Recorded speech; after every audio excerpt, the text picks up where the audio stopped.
Le 7-10 Listen anywhere. sur France Inter. Géopolitique, bonjour Pierre Askin. Bonjour Nicolas. Pierre, vous vous penchez aujourd'hui sur les conséquences internationales de la crise politique française. À quoi tient l'influence internationale d'un pays ? À la force de son économie, à sa puissance militaire, au prestige de son président, à la stabilité de son système politique ? À ces questions, Emmanuel Macron aura très rapidement la réponse.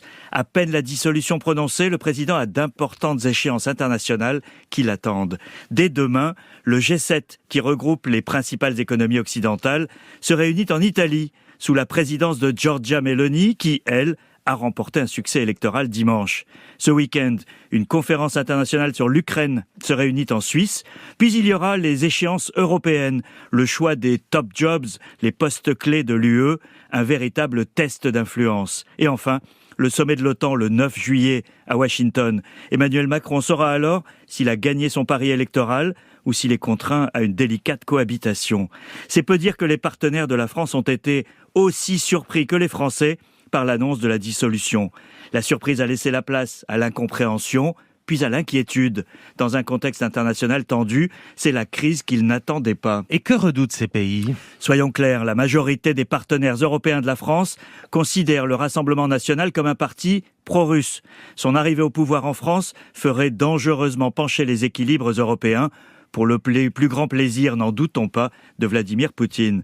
Il y a certes les garde-fous de la cohabitation, avec un président qui conserve les prérogatives importantes du domaine réservé, de la politique étrangère et de la défense. Mais tout changement, même à la marge, dans la politique de Paris vis-à-vis de l'Ukraine, serait perçu comme un affaiblissement de l'Europe. Surtout depuis qu'Emmanuel Macron a adopté une posture offensive, évoquant même l'envoi de formateurs français sur le sol ukrainien. Serait-ce encore possible en cohabitation avec le RN ? Sans doute pas. La France pousse également l'Union à développer ses capacités de défense et là encore, une cohabitation avec un parti hostile à l'OTAN aurait des conséquences importantes. Et comment Emmanuel Macron sera-t-il accueilli dans ces sommets ? Alors les chefs d'État et de gouvernement se comportent comme dans un club, Nicolas. Tout le monde est ami, même si on n'en pense pas moins. Et surtout, quand un dirigeant prend la parole, chacun sait ce qu'il pèse réellement sur tous les plans. Emmanuel Macron risque de le sentir lorsqu'il s'agira de négocier la composition de la prochaine Commission européenne. Son parti Renew est affaibli et le poids de la France au sein du parti est lui-même diminué.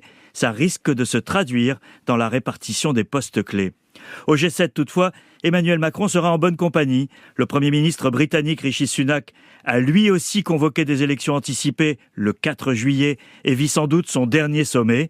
Et Joe Biden fait face à l'incertitude de son duel avec Donald Trump dans 5 mois. Ça console, assurément.